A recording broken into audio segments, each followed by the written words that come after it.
Como conseguir uma boa ideia para sua startup?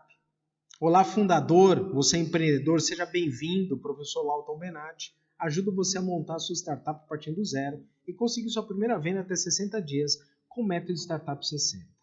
Pensar numa ideia para startup é um dos pilares que fazem com que o seu negócio aumente as chances de sucesso.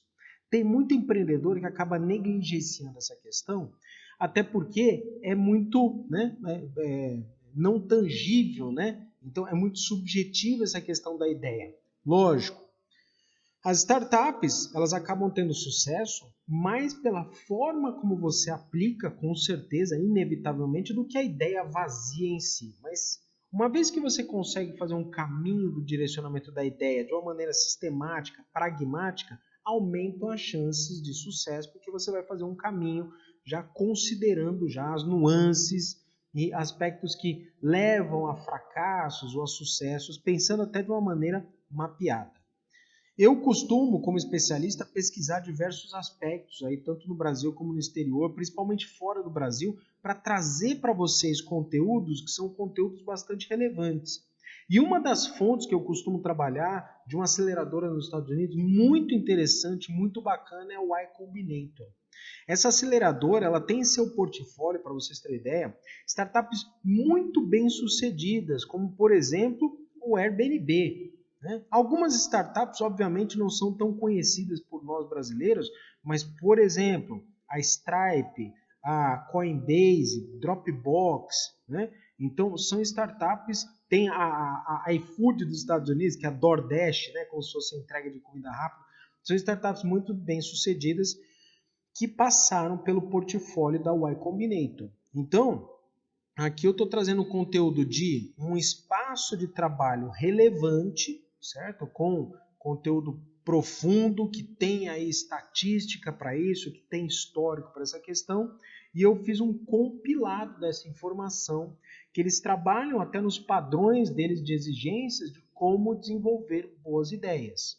E é por isso que nesse momento eu peço para que você dê aí o seu like nesse conteúdo, acompanhe o nosso canal e já se inscreva, porque eu vou sempre trazer para vocês os conteúdos mais pontuais, de uma maneira profunda, sempre até com rigor científico, com profundidade de conteúdo, papo reto, empreendedor para empreendedor, diretamente aqui da tela do meu computador, para que a gente possa acompanhar. Acompanhe o nosso conteúdo, já dê o seu like, já vamos direto aqui para a tela do computador para que a gente possa fazer o acompanhamento, então, desse material, ok? Então, seguindo nessa questão, nós temos aí como conseguir boas ideias para a sua startup.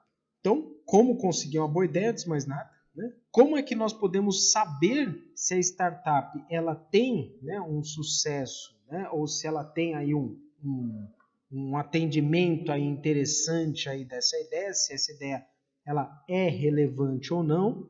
É importante também saber que, de novo, reforço, né, o sucesso está mais direcionado realmente na execução do que na ideia única, né, fazendo recorte só da ideia, mas pensando num caminho correto do desenvolvimento da ideia, a gente aumenta a chance de sucesso. Acontece um monte de pivotagens ao longo do caminho. As ideias elas se transmutam, né? Então você começa com uma ideia, depois dá para um próximo passo, então vai seguindo. E aqui nisso, né, até por conta do levantamento que a Y Combinator fez com mais de 1.000 startups que eles fizeram análise, conseguiu se observar erros mais comuns que empreendedores cometem na hora de pensar nas ideias. E aí a gente finaliza esse conteúdo em como conseguir novas ideias para que vocês tenham essa noção completa aí do material e ter esse aprofundamento aí do conteúdo, tá certo? Então vamos lá direto aqui para a gente acompanhar os problemas mais comuns que a gente enxerga aqui nessa questão. O primeiro que tem aqui, que foi apontado, é não resolver um problema real. Na verdade, o que se comenta é assim, você pensa numa solução, né? Você tem uma solução, então, exemplo, inteligência artificial, que até muita gente comenta. Hoje tem inteligência artificial. Qual que é o problema que eu posso resolver com inteligência artificial? Então fica muito, a solução fica buscando um problema, quando na verdade é o inverso. Você começa com um problema, para depois você partir para uma solução. Então, pensar de uma maneira inversa não ajuda a entender uma solução real para um problema real.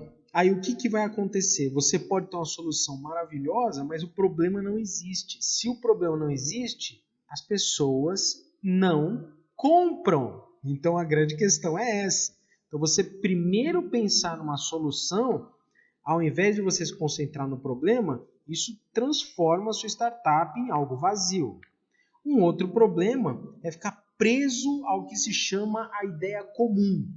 O que é essa ideia comum? São ideias que o tempo todo surgem nas rodadas de negócio, nas aberturas, né? E vira e mexe, as pessoas aparecem lá, eu tenho uma ideia, eu quero propor uma solução para isso. O que acontece? Muita gente pensa a respeito e provavelmente é um problema real de mercado. Agora, a grande questão não é que o problema é real de mercado, ele já não é mais aquele inicial ali de ser um problema real. O problema é real. Só que as pessoas acham que a solução aparentemente é fácil de resolver, quando na verdade a solução ela exige, né, uma reestruturação, ou seja, são questões mais de fato estruturais, como por exemplo, você tentar fazer uma solução para um comportamento da sociedade. Dificilmente você vai conseguir ser maior do que o comportamento da sociedade. Vamos dar um exemplo. Nós passamos pela Covid recentemente e as pessoas elas não estavam acostumadas a usar máscaras, por exemplo, certo? Né? E como você pode observar, passada a Covid, as pessoas, na maior parte absoluta das vezes, abandonaram as máscaras, né? Então, olha que interessante. Culturalmente falando, se você pega, por exemplo, o japonês, eles estão acostumados a usar máscaras, mesmo antes da pandemia, quando estão apresentando sintomas gripais e tudo mais, é uma questão cultural. Se a gente pegar aqui no Brasil, isso não é uma realidade. Hoje é pouco observado isso. Então, se você tentar criar uma solução para isso, está esbarrando numa questão estrutural, numa questão comportamental. E provavelmente vai ser difícil solucionar. Aqui é importante deixar claro que não é que é impossível, mas é o que a gente chama da ideia comum. Todo mundo aparece com aquela ideia, todo mundo tenta resolver aquela ideia porque acredita que é fácil resolver. Algumas questões são muito simples, por exemplo, né, você tem aí o sistema de entregas, né, então tem um monte de gente dando soluções fantásticas para sistemas de entregas, sempre acreditando que o sistema de entregas é algo simples para resolver. Só que se esquece que o sistema de entregas ele tem uma questão estrutural tão grande como, por exemplo, trânsito, violência, assalto, roubo, um conjunto de variáveis não controláveis, a pessoa estar ou não estar no local, endereços incorretos, horários, desvios de setor, questões climáticas, ou seja, as questões logísticas, por exemplo, elas não são fáceis de resolver. Então, você tem ideias que muita gente pensa a respeito, e aqui vem até uma questão da experiência de se observar diversas ideias e que todo mundo acha que consegue solucionar, mas que na verdade, por ser uma questão estrutural, a solução ela para vir ou vai demorar um certo tempo, ou nesse momento ela não está preparada, ou ainda está distante da realidade. Você cai nessa ideia comum, né? Nos Estados Unidos as pessoas até falam assim que é o tar pit, é como se fosse aquele poço de piche. Você cai no poço de piche e não consegue sair. E tem mais gente vendo, acaba vindo, né, observar aquilo, cai de novo no piche, fica um monte de gente. E quanto mais gente tem, mais gente vem e fica preso àquela ideia, aqueles conjuntos de coisas. Né? Então, até eu participante aí como investidor, como hub e tudo mais, de fato eu observo isso o tempo todo, de gente sempre apresentando ideias muito repetitivas, que todo mundo já abordou, já explorou, mas não tem a solução real para essa questão. Né? Na sequência, a gente tem esse outro problema que é você não avaliar a ideia. E eu vou mais além, eu já vou na sequência, que são os dois extremos. Tá? Da mesma forma que você não avalia a sua ideia, você fica esperando a ideia perfeita. Os dois extremos não podem ocorrer. São os problemas mais comuns na hora de desenvolver a ideia. Quando você não avalia se a sua ideia, você não observa a sua ideia por uma ótica externa, né? Você não tenta observar de longe a sua ideia, como é que é, se ela tem um mercado real, se você compraria, se essa ideia ela tem potencial. E da mesma forma também, ficar esperando uma ideia perfeita, dificilmente vai acontecer. Esse é o tipo de comportamento das pessoas que não empreendem. Elas ficam o tempo todo esperando o ideal, quando na verdade o ideal não existe. O ideal é você fazer, o ideal é você construir. Então, uma vez que a gente enxerga esses erros mais comuns, o que a gente tem que enxergar é que deve acontecer até um equilíbrio, até pelo próprio fundador da Y Combinator, Paul Graham, né, que diz que a ideia inicial é um bom ponto de partida. Então você não está perdendo por isso. Entre uma ideia inicial que provavelmente vai ser mudada e a ideia perfeita, né, você pegar esse distanciamento, a ideia inicial é um bom ponto de partida.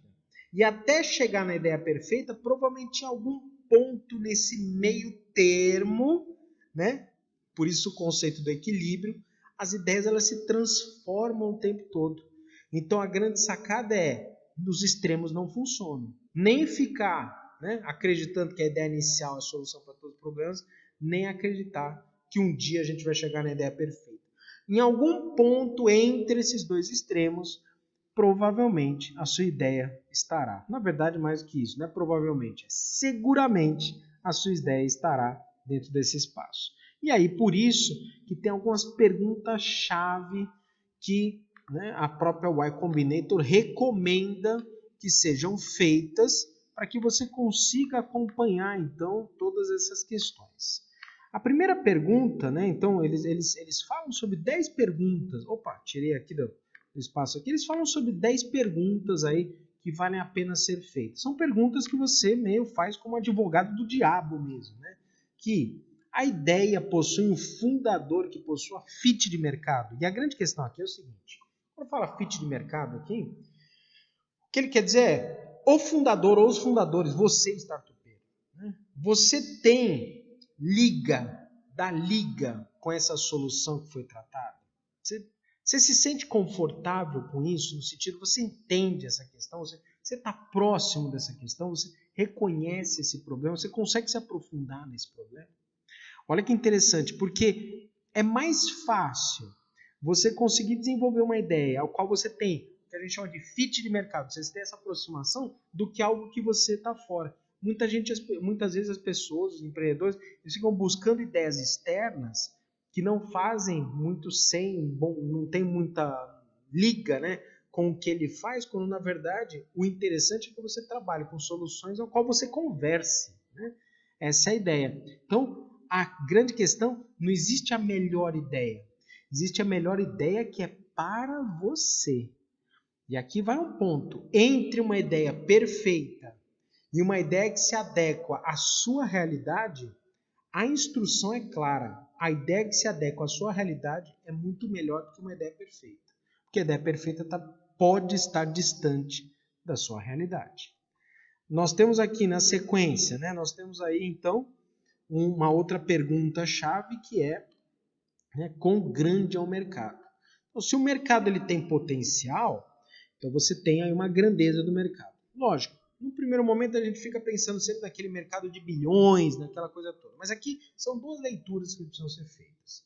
A primeira leitura é, o mercado ele é grande hoje, ou seja, é um mercado consolidado, já está bem estruturado.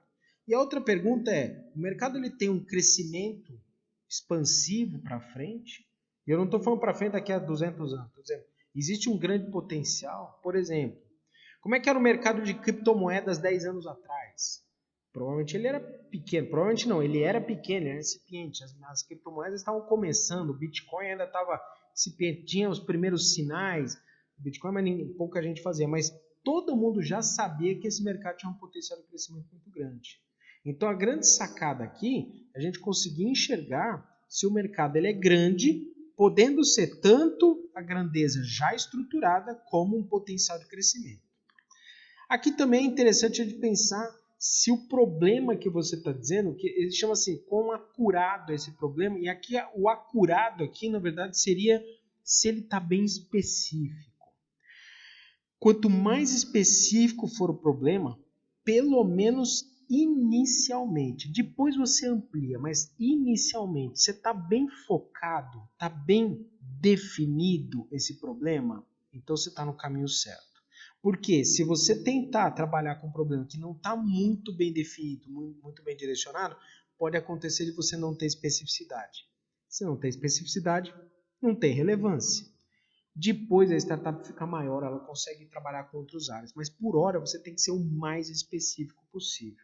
Porque é isso que vai fazer com que você tenha relevância no seu negócio. Aí na sequência, a próxima pergunta, né, a quarta pergunta é: tem competidor? E aqui, pasme, é contraintuitivo. E eu já falei sobre isso aqui no canal. Muitas vezes a gente está buscando mercados que não têm competitividade. A falácia do oceano azul.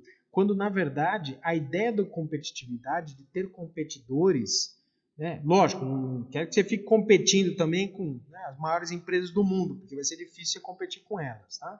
Mas a ideia é, tem competidores, isso é um ótimo sinal. Significa que tem gente trabalhando nesse mercado. Se não tem competidores, você tem que entender por que as grandes empresas ainda não trabalharam com isso? Por que outras empresas ainda não exploraram esse espaço? Será que tem alguma coisa que impede de fato trabalhar nesse espaço? Será que você vai ter recursos, conhecimento, tempo, esforço e até dedicação suficientes para conseguir furar essa bolha? Isso é algo que deve ser pensado com bastante cautela. E é por isso que ter competidores, ainda que seja contraintuitivo, é um excelente sinal se a ideia é boa. E aí vem um outro ponto. Você quer isso? E quando fala que é isso, eu não estou dizendo o negócio, estou dizendo a solução que você está oferecendo. Se você, eventualmente, não quiser isso, você já parou para pensar que as pessoas podem também não querer essa solução? Então, a grande sacada aqui é você, de fato, pensar em ideias, né, soluções em que, antes de mais nada, inevitavelmente, você queira comprar ela. Esse já é um sinal de que é interessante. Na sequência, pensar se essa solução ela se tornou necessária ou possível recentemente. Quando uma solução se torna possível ou necessária recentemente, significa que houve uma possível mudança de mercado e há espaço para atuação. Se a solução ela já tem um bom tempo que ela já é necessária, possível, aí a gente entra num outro tipo de competição, uma competição que já está mais arraigada, já está mais estruturada, ela é mais difícil nesse sentido. Então aqui é interessante você observar se a gente está explorando novos ares, que podem ter competidores também, não tem nada demais. Mas aí são competidores que também estão atuando agora, neste momento, e que com isso estão todos ainda descobrindo os caminhos. E por isso há um grande espaço de crescimento e de atuação aqui nessa questão. Nós temos também aspectos, quando nós falamos de competidores, perguntar se tem boas soluções similares à sua. Aqui a gente está de fato falando se você tem aí algumas empresas que já atuam nesse ambiente que não necessariamente sejam competidores diretos, mas se eles são boas soluções. A própria Y Combinator ela fala muito sobre o aspecto dos aplicativos para entrega. E a RAP, né, ela trabalhou junto ao Y Combinator em um determinado momento. Já tinha a DoorDash, que era o serviço de entregas de comida em outros ambientes, mas não era aqui na América Latina. E a RAP, né, colombiana, né, ela acabou atuando. O que se observou foi o seguinte: já existiam soluções bem direcionadas que não eram competidoras, mas que já tinham sinais, evidências de sucesso em outros ambientes. Então, podia se prever que existia um potencial, não uma garantia, mas um potencial de crescimento. Então aqui vem a deixa. Você agora está entendendo porque eu estou te trazendo conteúdo de fora. Porque essa é uma excelente forma de buscar ideias novas. Você pode buscar ideias que já estão consolidadas ou bem direcionadas lá fora e traga para o seu ambiente como um aspecto aí relevante para você poder aprofundar, né, boas ideias. Na sequência, a oitava questão aqui, né, que eles fazem o levantamento, eles dizem o seguinte: essa é uma ideia que você tem vontade de dedicar esforços e de se debruçar nessas soluções aí para os próximos anos? Aqui vem a questão do propósito seu, né? Então, o seu propósito de vida, você está disposto a se dedicar nesse negócio por um bom tempo, porque provavelmente você vai se dedicar. Não estou dizendo não necessariamente aquela ideia presa, certo? Mas o que vai acontecer? Opa, deixa eu trocar aqui que fica mais fácil para você enxergar. A grande questão é você ter aquela vontade de lidar com essa situação, porque vai aparecer desafios e tudo mais. Então, é bacana você pensar no propósito, para que você tenha gás e fôlego para trabalhar nesse mercado aí por um bom tempo, que é o que exige a ação empreendedora. O negócio é escalável? Você consegue escalar o negócio? Ou ele é um negócio que, para escalar, vai precisar de muito investimento em infraestrutura, vai precisar de muitos componentes específicos, como, por exemplo, conhecimentos específicos, esforços específicos, pessoas, né, que tenham conhecimentos muito raros ou uma exigência muito grande de infraestrutura, equipamentos, porque nesse sentido, aí a questão da escalabilidade vai se tornar, não que não é impossível, mas ela vai se tornar mais difícil ou prejudicada.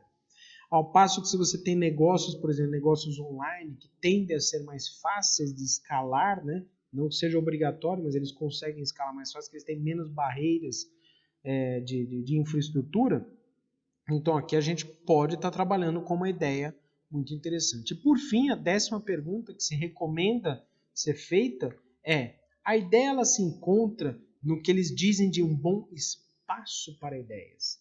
E o que eles querem dizer com esse espaço para ideias?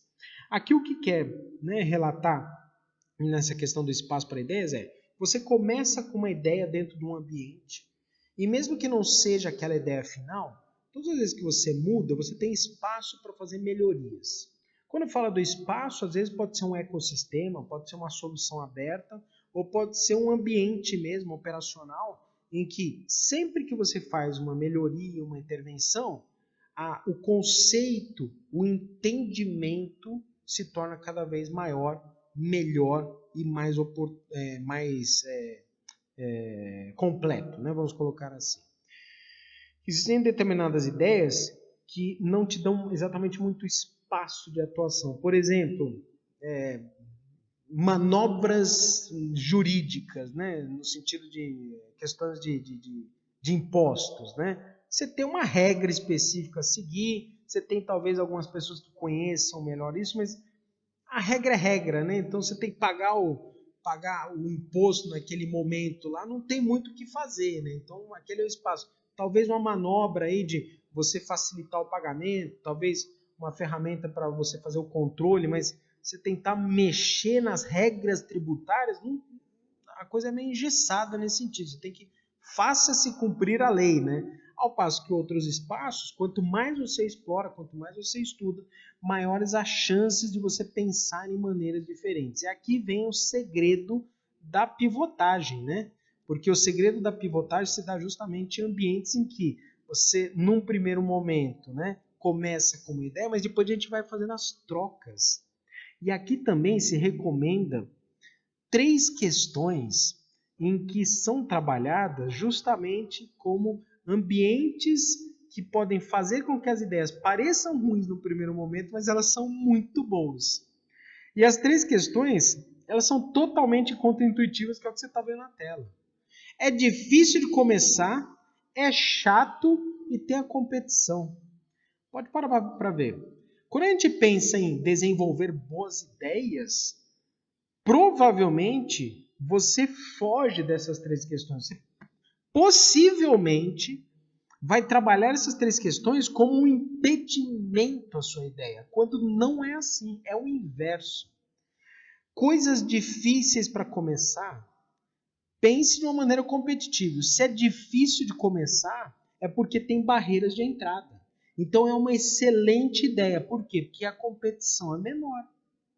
Se é algo chato, as pessoas não querem fazer, elas evitam coisas chatas. Por exemplo, você tem aí sistemas de pagamento, você tem sistemas de conciliação financeira. São uma das coisas talvez mais, o pessoal fala lá, o boring, né? São as coisas mais chatas, mais antipáticas que tem, mas elas têm um amplo espaço de atuação. E é interessante que, imagina o seguinte, é difícil para começar, mas tem competição, então é porque é possível. Trabalhar em ambientes que não tem a competição, vai ficar sempre a dúvida. Será que não tem competição porque é algo que é impossível ou muito distante da verdade? Ou para piorar, será que é porque não tem mercado? Já parou para pensar nisso?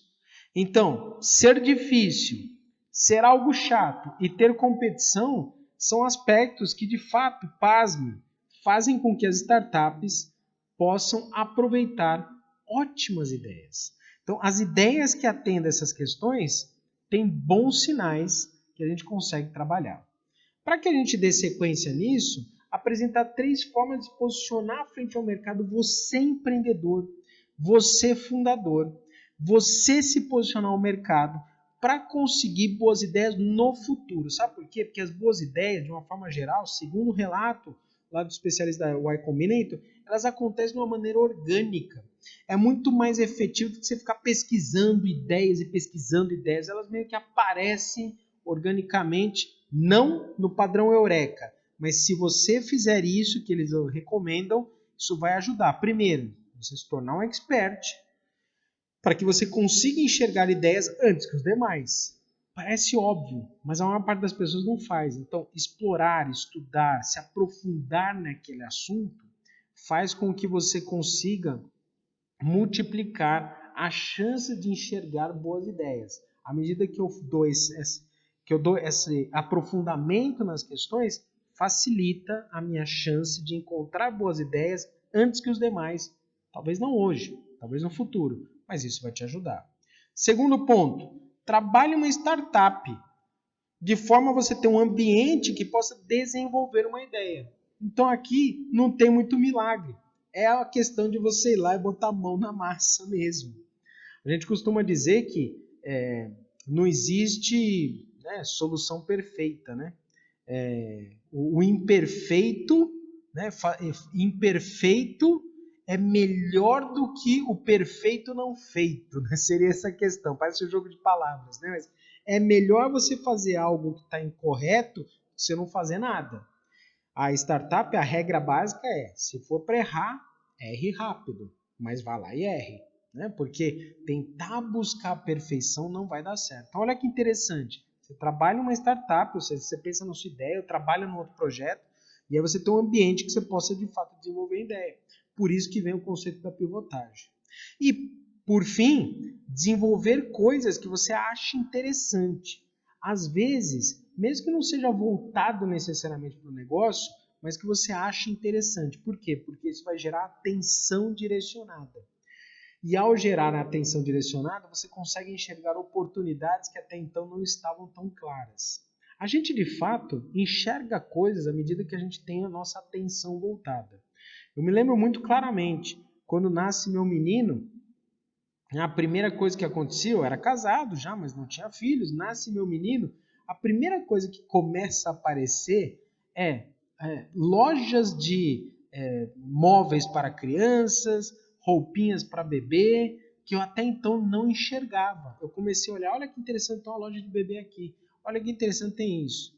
Você já entrou numa drogaria, você já percebeu a quantidade de coisas que tem para bebê? Se você não tem filhos, provavelmente você não viu isso. Você não consegue enxergar que pelo menos 25% da drogaria é voltada para coisas para bebês. Fralda, leite, alimentação, né, os itens de higiene, né, então lencinho, né, pomada, essas questões. Então é interessante que à medida que nasce meu menino, minha esposa está grávida, né, vai nascer meu menino, eu começo a perceber isso. O que significa? Significa exatamente esse fenômeno. Desenvolva coisas que você acha interessante, mesmo que não necessariamente, não é que é obrigatório, mas não necessariamente seja voltar para o negócio, porque a sua atenção começa a ficar direcionada para essa questão. E uma vez que você tem a atenção direcionada, você começa a enxergar melhor as possibilidades daquele mercado. Para a gente finalizar esse conteúdo aqui, né, eles recomendam aí uma receita. Eu não gosto muito disso, receita, mas é interessante você trabalhar aqui, né? Receita para conseguir ideias meio que imediatamente, o mais rápido possível aqui para você, certo? Então, com base em tudo aquilo que foi conversado aqui, o que eles recomendam nesse sentido? Então, primeiro, comece com uma ideia que o seu time seja muito bom nela. Isso até já foi falado. Ou seja, uma ideia em que as pessoas têm dedicação, conhecimento, que gostam, certo? Porque você tem mais chances de ter bons resultados com ideias que você tenha liga, que você tenha direcionamento. Depois, comece com um problema que você encontrou ou coisas que você desejaria que existisse. Aqui tem o detalhe, cuidado com as ideias comuns. Então aqui o conceito vem de você enxergar um problema primeiro e aí sim as soluções serem geradas. As ideias comuns, elas trabalham o inverso. Você pensa primeiro na solução para depois tentar achar um problema. Isso é errado. Começou com um problema, o problema existe, você passou por esse problema, você buscaria uma solução, ou seja, você quer, você compraria, é um bom caminho. E aí você consegue direcionar uma boa ideia.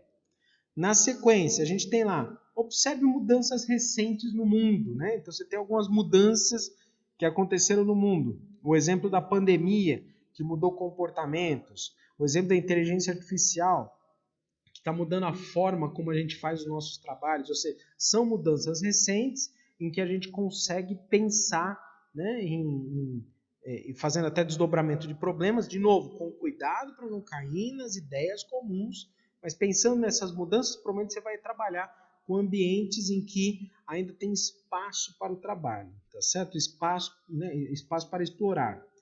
Procure variantes para uma solução substituta de sucesso.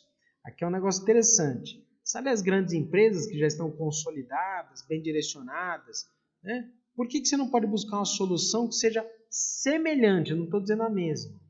A gente até falou aqui nesse conteúdo. Por exemplo, você tinha lá o aplicativo de entregas de comida pronta, lá fora, DoorDash, e aqui vem, né, aparece lá a Rappi, né, iFood, ou seja, já existia já uma solução bem sucedida, você vai buscar uma solução similar e principalmente aqui vem o nosso toque brasileiro, né, de todo esse conteúdo, vai buscar soluções lá fora, antes que elas venham para o Brasil. Você tentar buscar soluções aqui no Brasil já está explorando. Se você buscar soluções lá fora, tal qual esse conteúdo que eu estou trazendo para você, você tem mais chances de agregar valor.